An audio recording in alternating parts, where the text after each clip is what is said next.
अस्सलाम वालेकुम क्लास। आज हम डिस्कस करेंगे 9th क्लास की biology chapter 2 solving a biological problem. तो अब क्या होता है कि बायोलॉजी में जितनी भी कोई भी अगर प्रॉब्लम वगैरह आ जाए, कोई भी क्वेश्चन हो या कुछ भी जिसको हमें सॉल्व करना हो, तो वो हम एक सॉल्व करते हैं एक पैटर्न के साथ, एक मेथड के साथ, जिसको हम बोलते हैं साइंटिफिक मेथड। साइंटिफिक मेथड बोलते हैं। तो क्या है, अदर साइंस में जितनी भी मतलब जितनी भी प्रॉब्लम्स आ जाए,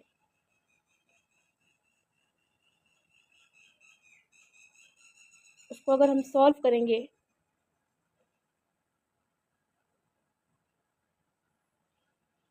तो उसको हम सॉल्व कैसे करते हैं, उसको हम सॉल्व करते हैं एक प्रॉपर मेथड के थ्रू,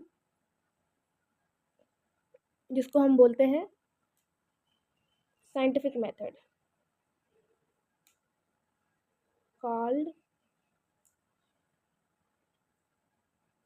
उसको हम बोलते हैं साइंटिफिक मेथड। अब ये साइंटिफिक मेथड क्या होता है? ये साइंटिफिक मेथड जो है इज अ सीरीज। ये एक सीरीज है किसकी? कुछ स्टेप्स की जिसको फॉलो कर कर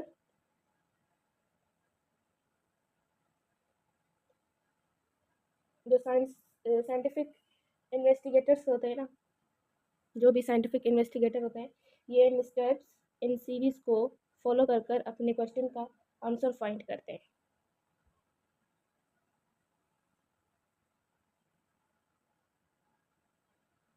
अब वो स्टेप्स कौन कौन से होते हैं, आगे हम ये डिस्कस करेंगे।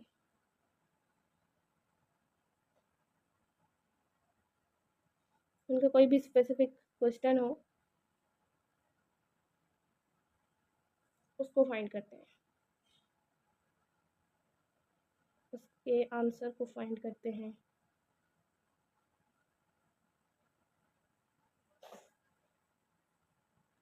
अब ये क्या है कि किसी भी प्रॉब्लम का सॉल्यूशन निकालें एक प्रॉपर मेथड के साथ साइंस में, तो उसको हम साइंटिफिक मेथड कहते हैं। इसी तरह से अगर बायोलॉजिकल कोई प्रॉब्लम आती है, बायोलॉजी में अगर कोई प्रॉब्लम आ जाए इस तरह से जिसे हमें सॉल्व करना हो, तो हम फिर उसे क्या बोलेंगे? उसे हम बायोलॉजिकल मेथड बोलेंगे।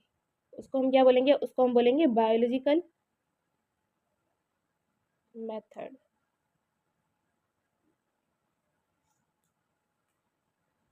अब बायोलॉजिकल मेथड क्या होता है, ये भी, इसमें भी बायोलॉजिकल अगर कोई प्रॉब्लम आ जाए तो एक मेथड है हम जिसको फॉलो कर कर हम आंसर निकाल लेते हैं। ठीक है, अब उस मेथड में सबसे पहले क्या आता है?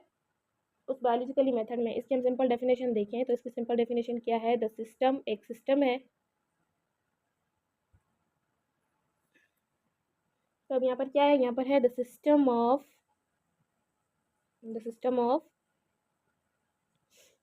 ऑफ एडवांसिंग नॉलेज, जिसकी डेफिनेशन है। ठीक है, the system of advancing knowledge by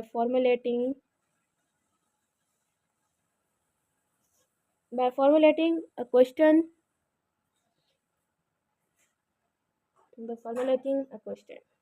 मतलब एक सिस्टम है जिस एडवांस नॉलेज का, ठीक है, जो कि है एक फॉर्मूला है, मतलब क्वेश्चन का एक फॉर्मूला है। मतलब हम क्वेश्चन के आंसर निकाल सकते हैं by the formula, advance knowledge हासिल करने के लिए ये एक पूरा सिस्टम है। तो अब वो क्या है कि सबसे पहले आता है, हम डेटा कलेक्ट करते हैं। सबसे पहले हम करते हैं collecting data about it through through observation. अब उसके बाद ऑब्जर्वेशन होती है और क्या होता है, और एक्सपेरिमेंट होता है, एंड एक्सपेरिमेंट होता है and testing hypothetical answer. Hypothetical answer किसके बारे में?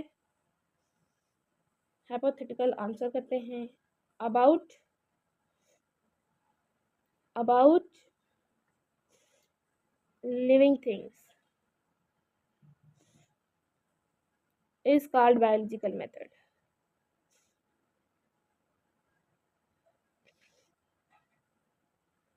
मतलब ये एक सिस्टम है एडवांस नॉलेज का, ठीक है, जो कि बना हुआ है बाय फॉर्मुलेटिंग क्वेश्चन। मतलब किसी भी क्वेश्चन का आंसर निकालना हो तो उसके प्रॉपर एक फार्मूला है, ठीक है। उस फार्मूला क्या है, सबसे पहले तो आपको डेटा कलेक्ट करनी होगी, जो भी आपका कोई क्वेश्चन होगा या आपकी प्रॉब्लम होगी उसको आपको डेटा कलेक्ट करनी होगी थ्रू द ऑब्जर्वेशन, ऑब्जर्व करके, ठीक है। उसके बाद आप एक्सपेरिमेंट कर सकते हैं और आपको एक स्टेटमेंट देनी होगी थ्रू हाइपोथेसिस, ठीक है। वो स्टेटमेंट ऐसी होनी चाहिए जो कि टेस्टेबल हो, ठीक है, जिसका हम टेस्ट वगैरह भी कर सकें कि वो सही है या गलत, क्योंकि बाज़ स्टेटमेंट गलत भी होती हैं। ये सब कुछ किस बारे में होगा, ये सब कुछ होगा लिविंग थिंग्स के बारे में। इसी को हम बायोलॉजिकल मेथड बोलते हैं। अब यहाँ पर दिया गया है एक बायोलॉजिकल मेथड जिसके थ्रू आप अपनी क्वेश्चन का आंसर निकाल सकते हैं। जैसे कि एक बायोलॉजिकल प्रॉब्लम है, कोई भी फॉर एग्जांपल बायोलॉजिकल प्रॉब्लम आ गई है, तो हम सबसे पहले हम उस प्रॉब्लम के थ्रू रिलेटेड ऑब्जर्वेशन, मतलब उसकी डेटा कलेक्ट करेंगे, उसको देखेंगे क्यों है, कैसे है, कहाँ से आया, क्या क्या प्रॉब्लम है, इस वजह से सारी की सारी डेटा कलेक्ट होगी। और एंड प्रीवियस नॉलेज, और ये देखेंगे कि ये चीज़ पहले कभी हुई है या नहीं हुई है, मतलब प्रीवियस नॉलेज भी रखेंगे। उसके बाद क्या है, हाइपोथेसिस। हाइपोथेसिस में क्या होता है कि हम एक अपनी स्टेटमेंट देते हैं। स्टेटमेंट हमें देनी होगी कि हो सकता है ये चीज़ इस वजह से हुई हो। स्टेटमेंट आती है, स्टेटमेंट के बाद हमें उस स्टेटमेंट को थोड़ा सा एक्सप्लेन करना होता है, ठीक है। जब हम उसे एक्सप्लेन करेंगे तो क्या होगा, यहाँ पर रीजनिंग होगी। दो तरह की रीजनिंग होती है कि एक डिडक्टिव रीजनिंग और एक होती है इनडिडक्टिव रीजनिंग, ठीक है। रीजनिंग में क्या होता है कि आपकी जो स्टेटमेंट होती है उसकी थोड़ी छानबीन की जाती है कि ये स्टेटमेंट ठीक है भी कि नहीं है क्या नहीं है। उसके बाद क्या होता है कि उसके बाद आता है एक्सपेरिमेंट, ठीक है। हमें एक एक्सपेरिमेंट करना होता है, एक टेस्ट करना होता है। उसके बाद जो डेटा कलेक्शन होती है कि और डेटा कलेक्शन होगी एंड डेटा एनालिसिस होगी, सब कुछ चेकआउट होगा। चेकआउट होने के बाद जो आपकी डेटा होगी, अगर वो आपके हाइपोथेसिस को सपोर्ट कर रही है, मतलब जो आपने स्टेटमेंट दी थी वो बिल्कुल ठीक है, तो ये बाद में जाकर आपका थ्योरी या फिर लॉ वगैरह बन जाएगा। अगर आपकी डेटा वो आपके हाइपोथेसिस को सपोर्ट नहीं करती तो आपको क्या होगा, फिर से आपको एक न्यू स्टेटमेंट देनी पड़ेगी। न्यू स्टेटमेंट देने के बाद फिर से आपको ये सारा काम स्टार्ट करना पड़ेगा। उसके बाद क्या है, उसके बाद है बायोलॉजिकल प्रॉब्लम। बायोलॉजिकल प्रॉब्लम, कोई भी बायोलॉजिकल प्रॉब्लम हो, हाइपोथेसिस, हाइपोथेसिस है, डिडक्शन है एंड एक्सपेरिमेंट्स।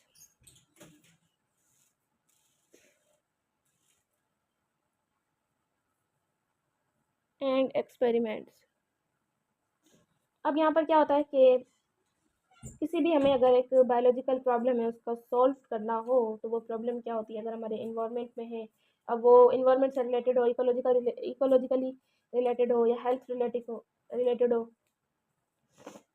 किसी भी टाइप की प्रॉब्लम हो, उसको हम स्टडी करते हैं, ठीक है। उसको हमें सॉल्यूशन निकालना हो, उसका प्रॉब्लम सॉल्व करना हो, तो हमारे पास एक लॉजिकल एविडेंस, वो होता है एक लॉजिकल आंसर के थ्रू, और जो कि उसके एविडेंस को सपोर्ट करता हो। मतलब अगर हमने कोई स्टेटमेंट दी है तो हमें उसके बारे में प्रॉपर एक एविडेंस भी चाहिए जो कि उसके स्टेटमेंट को सपोर्ट करता हो।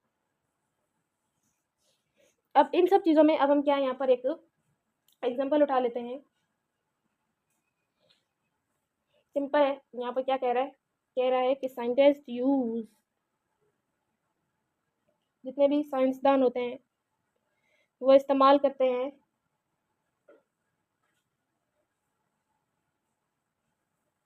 Use the same problem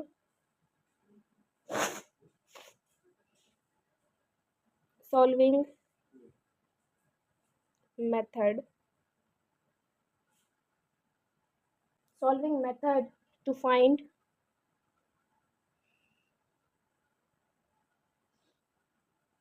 to find answers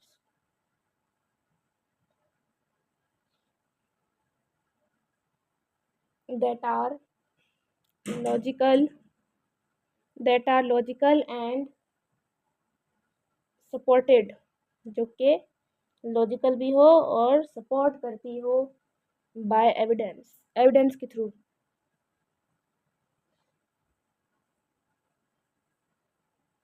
अगर हम यहाँ पर एग्जांपल देखें तो हमारे पास एग्जांपल आ जाएगा, किसका एग्जांपल आएगा, मलेरिया का। तो सिंपल क्या कह रहा है कि साइंसदान एक किसी भी प्रॉब्लम को सॉल्व करने के लिए एक मेथड यूज़ करते हैं, वो सेम ही मेथड होता है, जस्ट उसको यूज़ करते हैं to find the answer, answer ढूंढने के लिए दैट आर लॉजिकल, जो कि लॉजिकल भी हो और सपोर्ट करता हो एविडेंस को। ठीक है, मतलब जो स्टेटमेंट हो, स्टेटमेंट वो दे, उनका जो एविडेंस है वो उनकी स्टेटमेंट को सपोर्ट करता हो। सबसे बेस्ट एग्जाम्पल क्या है, मलेरिया। मलेरिया क्या है, ये एक वो बीमारी थी जिसने बहुत सारे बंदे, जिसके सबब बहुत सारे बंदों की डेथ काज हो गई बहुत सी कंट्रीज में। ठीक है, जब इसके बारे में पता लगाया गया तो ये क्या है, पता लगाया कि ये जो स्प्रेड होती है, फैलती है, ये बीमारी जो फैल रही है, लोगों को पता क्या चला कि ये बीमारी जो फैल रही है spread through female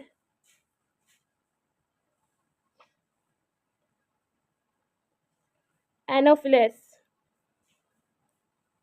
Anopheles mosquito, इसके थ्रू फैल रही है। ये हमें पता लगा था और कहा गया था, इसलिए इसको पहले यही कि मलेरिया ही कहा था, मतलब ये सब कुछ जो बीमारियां फैल रही हैं ये इस मॉस्किटो के थ्रू फैल रही हैं। और कहा गया था कि ये जो इसका जो सबब है, मतलब काज, इसकी जो वजह है कि ये क्यों फैल रहा है और कैसे फैल रहा है, ये फैल रहा है बैड एयर के थ्रू, गंदी हवा से।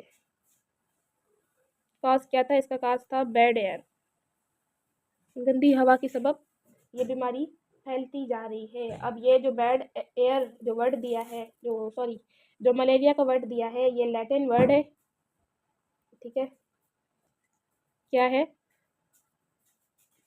लैटिन वर्ड है मलेरिया का।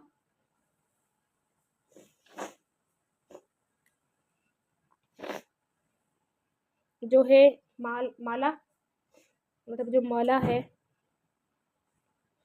उसका मतलब है बैड, और जो एरिया है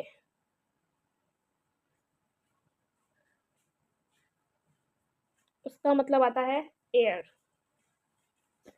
ये दो वर्ड्स की कॉम्बिनेशन, इसको हमने मिलाकर बताया है कि बैड एयर।